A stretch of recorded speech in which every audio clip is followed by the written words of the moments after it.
नमस्कार दोस्तों, secret channel के WMR सीरीज के डे नंबर 25 में आपका स्वागत है।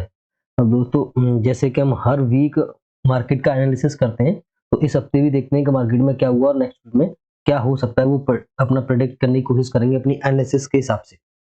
तो अब आपको यहाँ दिख रहा होगा कि 25 नंबर मैं बोल रहा हूँ, लेकिन ये तो 23 है, 24 कहाँ है?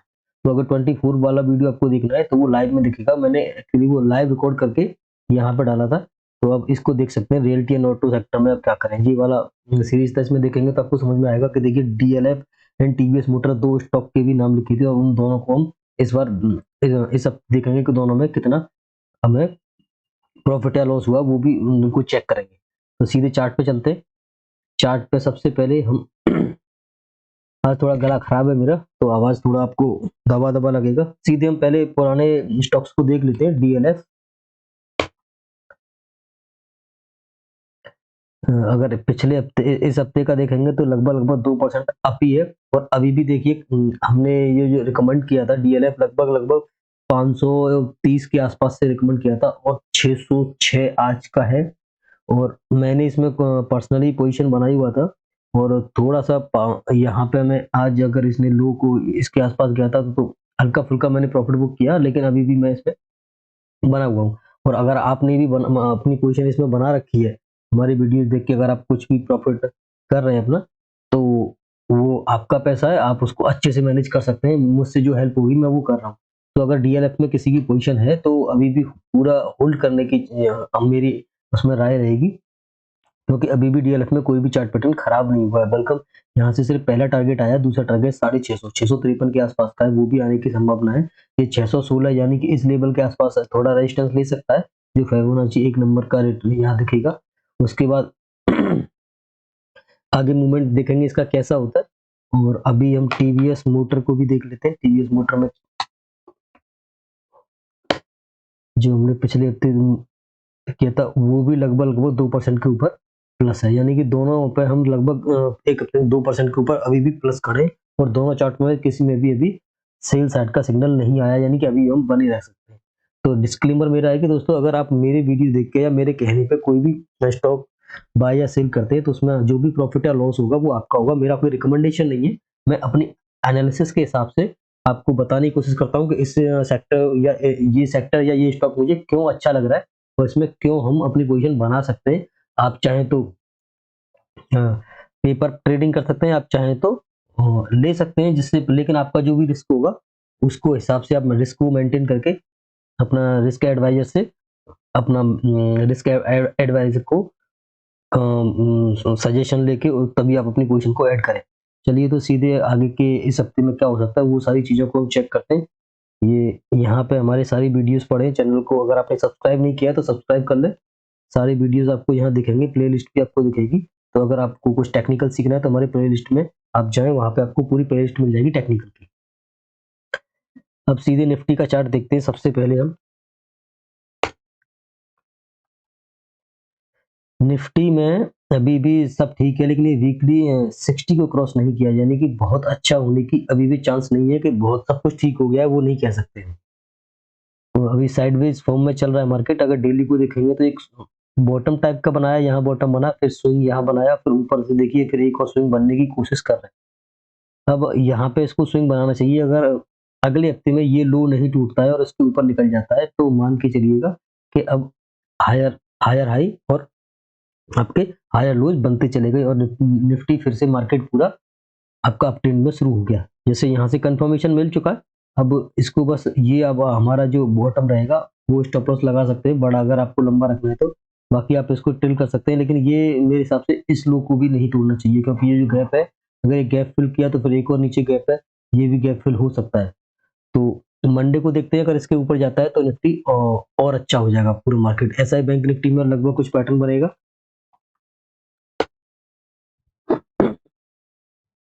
बैंक निफ्टी में भी देखिए, इसमें कोई गैप भी नहीं है, यहाँ भी बहुत अच्छा पैटर्न बन रहा है। ये स्विंग इसका लो बन सकता है, यहाँ पे इसके ऊपर निकलेगा तो यहाँ से ऊपर सीधा जा सकता है, यानी कि चांसेस है मार्केट को ऊपर जाने की। बस ये है कि ये जो लो बने इनको ब्रेक ना करे, अगर ब्रेक करेगा तो एग्जिट लेना है। अब ये तो रहा मार्केट का, लेकिन सेक्टर वाइज अगर हम देखें तो हमें सेक्टर में कौन कौन से सेक्टर हैं जो अभी भी ऊपर चल रहे हैं, उनमें कोई भी आपको प्रॉब्लम नहीं होने वाली है। रियल्टी सेक्टर देखिए दमदार चल रहा है, कहीं कोई दिक्कत नहीं है। तीनों आरएसआई देखिए और बढ़िया से अप ट्रेंड में है। बाकी ऑटो में प्रॉब्लम अगर देखेंगे तो डेली चार्ट पे है, मंथली और वीकली में कोई प्रॉब्लम नहीं है, डेली चार्ट पे थोड़ा रेजिस्टेंस ले रहा है 60 का, तो इसको रेस्पेक्ट हम देंगे। पूरा ऐसा नहीं है कि नहीं नहीं ये भी क्रॉस कर जाएगा तब उसके बाद हम इसमें ऑटो में जाएंगे। जो अपने पास पोजीशन है उसको होल्ड करेंगे ट्रेलिंग स्टॉप लॉस के साथ। ऐसे टाटा मोटर और अशोक लीलैंड के बारे में अभी मैं आपसे बात करूंगा कि अशोक लीलैंड अभी मुझे क्यों पसंद आ रहा है। टीवीएस मोटर में अगर हमने पिछले हफ्ते पोजीशन बनाया था, यहाँ देखिए एक डबल डबल बॉटम टाइप का पैटर्न बन रहा है, तो कोशिश कर रहे हैं बॉटम आउट करने की। ऑटो सेक्टर भी यहाँ से बना के और ऊपर जाने की कोशिश कर रहा है। वो अगर इसके ऊपर निकल जाता है तो ये ऑटोमेटिकली डेली पे भी मोमेंटम में आ जाएगा। तो ऑटो सेक्टर भी ठीक है, लेकिन यहाँ पे अपना हम नई पोजीशन बनाने से पहले इसको कोशिश इसका वेट करेंगे कि ये 60 को ब्रेकआउट दे। उसके बाद फार्मा दोस्तों ये एक नया सेक्टर निकल के आया जो मोमेंटम में भी आ गया अचानक से। देखिए यहाँ से बहुत अच्छी सी रैली इसने कुछ दिनों में दे दी है। ट्रेन लाइन का भी ये अच्छा खासा ब्रेकआउट इसने दिया। मैं आपको बड़ा करके दिखाता हूँ। ये काफी मंथली चार्ट को अगर आप इसको करके देखेंगे तो शायद आपको चलिए तीनों कैंडल का इसने ब्रेकआउट दिया ट्रेन लाइन का। ये जो छोटा सा ये दिख रहा है आपको, ये इसके ऊपर निकल जाएगा तो ये भी ब्रेकआउट हो जाएगा। और यहाँ पे इसने अच्छा खासा आरएसआई का तीनों में ब्रेकआउट दे दिया। तो अभी इसमें हम देख रहे हैं कि आरएसआई को अभी अभी इसने 60 को क्रॉस किया, यानी कि अभी अभी मोमेंटम शुरू हुआ है। उस सेक्टर में काफी आगे चले गए, मोमेंटम निकल गया, यानी कि अगर हमने उसमें एंट्री नहीं बनाई तो लेट हो गए। इसने अभी जस्ट स्टार्ट किया है। नेक्स्ट वीक यहाँ एंट्री ले सकते हैं हम कुछ ऐसे फार्मा स्टॉक्स में, और वो कई हफ्ते या महीनों तक हम उसको रख सकते हैं। तो अगले हफ्ते के लिए हमारे पास एक और सेक्टर आ गया जो है फार्मा, और उसके बाद एक सेक्टर और नया एंटर हुआ है वो है इंफ्रा। अभी हमारे पास 4 सेक्टर हो गए। पहले हमारे पास सिर्फ ऑटो और रियल्टी था। अभी ऑटो को थोड़ा देखेंगे 1-2 दिन, जब भी वो 60 को क्रॉस करेगा उसके बाद लेंगे। उसके बाद ये इंफ्रा और एफएमसीजी, ये 2 स्टॉक और आ गए, यानी कि मार्केट में 4 ऐसे सेक्टर हैं जो बहुत बुलिश है। मार्केट अगर आउट परफॉर्म, चारों सेक्टर मार्केट को आउट परफॉर्म तो कर ही रहे हैं। बाकी अगर मार्केट यहाँ से ऊपर की तरफ जाता है तो इन्हीं सेक्टरों में पैसा बनने वाला है, बस ये आपको ध्यान रखना है। अब सीधे हम कुछ स्टॉक्स की बात कर लें। सबसे पहले मैंने अशोक लीलैंड को आपको बताता हूँ। अशोक लीलैंड का ऑटो सेक्टर है, थोड़ा डेली में साइडवेज हुआ है, लेकिन इस पूरे सेक्टर को अगर देखेंगे तो यहाँ मैं आपको क्यों पसंद आ रहा है वो चीज दिखा रहा हूँ वीकली चार्ट पे। ये देखिए वीकली चार्ट पे यहाँ जहाँ देखते हैं तो ये काफी लंबा इसने ब्रेकआउट दिया था। ये देखिए लगभग 2017 का ब्रेकआउट है। उसके बाद ऊपर गया अच्छा खासा वीकली चार्ट पे, और फिर रिट्रेस होके यानी कि सीआईपी किया, यहाँ उसी लेवल को रेस्पेक्ट किया और फिर से वहां पे एक ग्रीन कैंडल बनाया। इसको मैं थोड़ा जूम करके दिखाता हूँ। ग्रीन कैंडल बना दिया दोस्तों। अगर ये मंडे को इस कैंडल का अगर ब्रेकआउट दे देता है तो आपको इसी कैंडल का लो का स्टॉप लॉस यानी कि 168 का स्टॉप लॉस रख के 174.7 10-20 पैसे ऊपर 175 पे मान लीजिए, इसके ऊपर हम बाई करेंगे। ये छोटा सा स्टॉप लॉस लेके यहाँ का पहला टारगेट 190 और उसके बाद दूसरा टारगेट आगे कैलकुलेट करेंगे जो मैंने शायद करके भी रखा है, 200 तक ये हमारा जा सकता है, लगभग 208 फिर 228। तो यहाँ बड़े-बड़े टारगेट आपको देखने को मिल सकते हैं अशोक लीलैंड में। क्यों? अगर वो अपना सेक्टर ब्रेकआउट देगा तो ये ही सेक्टर टाटा मोटर अशोक लीलैंड जो उसको लीड करने वाले हैं। उसके बाद टीवीएस मोटर हमारा चल ही रहा है। अगर किसी ने टीवीएस मोटर को अभी भी देखना है तो मैं एक बार दिखा देता हूँ। टीवीएस मोटर वीकली चार्ट पे देखेंगे, पूरा 3 बार ऐसा ही दिखाता हूँ एक बार। इसमें थोड़ा सा आप हो सकता है कि लेट हो गए हो। अभी देखिए मोमेंटम में है थोड़ा, यहाँ दोबारा से ये आरएसआई 60 पे सपोर्ट लेगा, उसके बाद फिर यहाँ पे दोबारा से री एंटर हो सकते हैं। अब सीधे हम एक और सेक्टर की बात करने वाले हैं। जो रियल्टी से हमारा डीएलएफ हो गया, और ऑटो से हमारा TVS motor, Ashok Leyland, Tata motor हम पहले से बात कर चुके हैं। तो अब सीधे बात करेंगे हम इंफ्रास्ट्रक्चर की। इंफ्रास्ट्रक्चर में जो मुझे पसंद है, जो शायद हम पहले भी बात कर चुके हैं, बीईएल। अगर किसी ने एंट्री नहीं भी ली है तो यहाँ वो सेम चीज है। अगर ये 60 का ब्रेकआउट देता है इसके हाई के ऊपर यहाँ एंट्री बना सकते हैं। और ये वाला जो मूविंग एवरेज है 135 के आसपास का लो रख सकते हैं। अगर वीकली पे किसी को रखना है तो 130 ये स्टॉप लॉस रहेगा बस, और उसके बाद अच्छा खासा मूव इसमें देखने को मिलेगा जब अपने हाई क्रॉस करेगा। और एक और सेक्टर है जो HAL, ये भी इंफ्रा का है। यहाँ देखिए वीकली पे जस्ट क्रॉस किया, डेली पे कर चुका, मोमेंटम में है ऊपर, अच्छा खासा रन अप भी दे चुका है नीचे। अगर इसको देखा जाए तो लगभग 1850 से लेके और ये 2100 के आसपास का लेवल हाई दे चुका है। तो एक डेली पे दे चुका अपना स्विंग का टारगेट, लेकिन उसके बाद अभी वीकली पे इसने शुरू किया है। यहाँ बॉलिंजर बैंड का ब्रेकआउट किया, RSI का ब्रेकआउट दे रहा है, तो और आपको इससे बेटर और क्या मिलेगा। यहाँ अगर आपको ये जो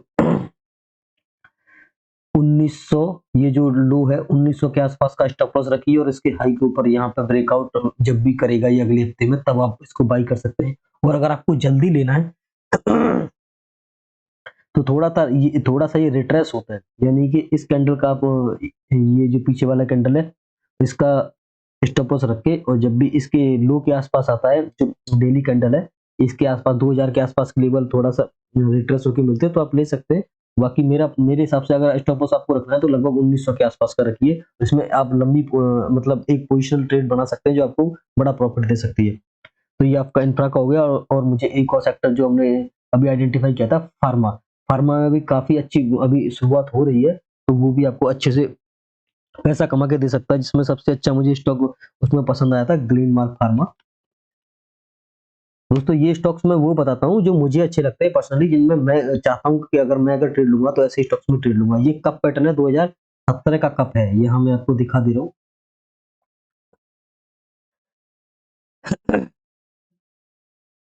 अगर मंथली चार्ट पे आपको कप दिखा देता हूँ सीधे, ये देखिए 2017 का कप पैटर्न बनाया है इसने।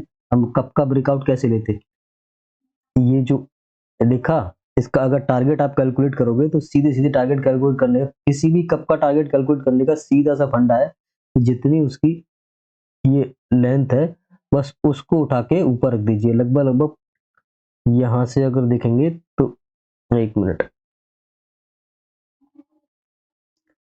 मैं आपको सीधे सीधे ट्रेन लाइन से दिखा देता हूँ।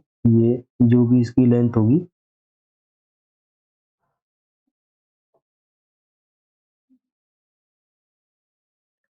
एक आइडिया ले रहे हैं हम।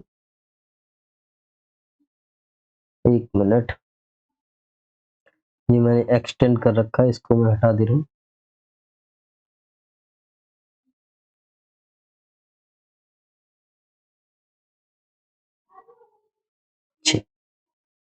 ठीक है, तो लगभग इतना बड़ा टारगेट हमें देखने को मिलेगा। अगर इसी को हमें इसके ऊपर रख देंगे तो हमारा ये कब का टारगेट आ जाएगा। अब इससे हमें पता चलेगा लगभग 1300, यानी कि अभी ये जस्ट डबल होने की संभावना है ग्रीनमार्क फार्मा को। टाइम लग सकता है, 1 से 2 महीने 3 महीने का टाइम लग सकता है। बाकी ये रेजिस्टेंस है यहाँ पे, इनको जब क्रॉस करेगा तो ये देखिए इस रेजिस्टेंस वो 1300 के आसपास का टारगेट बनेगा। तो अच्छा खासा यहाँ पे आपको मोमेंटम देखने को मिल सकता है। इसमें अगर इसमें आपको बस प्रॉब्लम आने वाली है तो कौन सा, कि ये 60 को क्रॉस नहीं किया अभी भी, वीकली पे और ना ही डेली पे। बस उतना आप वेट कर सकते हैं। जरूर देखिए, आप लो पे खरीदने की कोशिश ना करें, थोड़ा हाई प्राइस में लेंगे लेकिन मोमेंटम के साथ लेंगे ना, तो आपका जल्दी से पैसा बनेगा और आपके स्टॉप लॉस ट्रिगर होने के चांसेस कम होंगे। तो यहाँ क्या होगा कि हम वेट करेंगे एक हफ्ते का और थोड़ा, एक हफ्ते का अगर जल्दी भी आप करना चाहें तो बीच में कर सकते हैं। आप देखते रहना है बस आपको कि ये 60 को क्रॉस कर जाए। डेली करेगा तो वीकली भी, दोनों साथ में शायद क्रॉस करने वाले हैं, इस हिसाब से इसका पैटर्न दिख रहा है। तो एक मेरे को ग्रीनमार्क फार्मा भी ठीक लग रहा है। बाकी अगर मैं सिप्ला को देखूं तो सिप्ला क्रॉस कर चुका है, ये उससे बेटर ट्रेड है। ग्रीनमार्क फार्मा से बेटर ट्रेड सिप्ला है, जो कि तीनों RSI 60 के ऊपर है। यहाँ हम ले सकते हैं, छोटा सा स्टॉप लॉस ले सकते हैं। ये जो दो पिछले हफ्ते का लो है 1180 के आसपास, बस इतना सा स्टॉप लॉस लेके इसको आप आराम से ट्रेड कर सकते हैं। उसके बाद अगर मैं बात करूं तो जो मुझे सबसे ज्यादा थोड़ा रिस्की ट्रेड हो जाएगा, अगर मैं यहाँ पे बात करूंगा तो ग्लैंड फार्मा। ये देखिए, ये मैं वीकली चार्ट पे इसको एनालिसिस करके दिखाऊंगा आपको क्यों मुझे पसंद है। बस वो चीज आपको दिखाऊंगा। आप जरूरी नहीं है कि आप इसमें ट्रेड करें, बस आप इसको वॉच लिस्ट में अपने जरूर बनाए रखें। इसमें ये देखिए, पहला पैटर्न तो ये कि इसको, और मैं आपको पास से दिखाता हूँ। ये जो IPO जब लिस्ट हुआ था उसके लो को इसने तोड़ा था 2022 में। उसके बाद अभी क्या किया, दोबारा से उसी लाइन पे इसने उसको ब्रेकआउट देने की कोशिश की और उसके बाद में फिर से फॉल्स ब्रेकआउट हुआ और नीचे आया। नीचे कहाँ आया? जहां इसने रेजिस्टेंस बनाया था। अभी देखते हैं, ये देखिए डब्ल्यू पैटर्न तो आपको दिख रहा है, ये डब्ल्यू पैटर्न बनाया। उसके बाद में जो बीच में डब्ल्यू पैटर्न की लाइन है, ये वाली यहाँ तक आया और फिर इसको रीटेस्ट किया, यानी कि ये CIP हो गया। यानी कि जो पहले का रेजिस्टेंस था उसको इसने बड़ी कैंडल से तोड़ा, अब उसको सपोर्ट बना लिया। इसको बोलते हैं चेंज इन पोलैरिटी। अब यहाँ पे आपको दिखेगा साफ साफ। और एक चीज और आप इसमें नोटिस करेंगे कि जब भी ये स्टॉक नीचे आता है तो अब इसमें वॉल्यूम नहीं है, बिल्कुल वॉल्यूम आपको एकदम नील मिलेगा। रेड कैंडल पे वॉल्यूम है ही नहीं, लेकिन जब भी अच्छा खासा ग्रीन कैंडल होता है तो आपको देखो बड़े बड़े कैंडल दिख रहे हैं। और अभी काफी टाइम से देखोगे तो सबसे बड़ा जो वॉल्यूम है वो ग्रीन कैंडल का ही है, यानी कि अब इसमें बायर्स को इंटरेस्ट आ गया है। बहुत ही लो रिस्क है और इसमें रिवार्ड बहुत बड़ा हो सकता है आपको, मतलब बिल्कुल समझ लीजिए बॉटम से खरीद रहे हैं। अब आप ये सोचे कि मैं यहाँ क्यों नहीं खरीदा, देखिए इस तरह से नहीं ट्रेड लिए जाते। थोड़ा आपको देखना पड़ता है पहले से कि बॉटम बनाया भी है स्टॉक ने कि नहीं। तो हमारा लो रिस्क ट्रेड क्या हो गया कि अगर ये इसके नीचे जाता है, लगभग ये आपका जो लो है 1475 1470 के नीचे अगर ये निकल जाता है तो हम हमारे लिए खराब हो जाएगा, क्योंकि ये स्विंग इसने जो बनाया वो बेकार हो गया। यहाँ पे इसने एंट्री लिया, इस कैंडल के ऊपर ले लेंगे और जब ये इस हाई को तोड़ देगा तो क्या होगा, इसने एक नया स्विंग बनाया और उसके हाई को ब्रेक किया तो ये पैटर्न में आ जाएगा हायर हाई और हायर लो।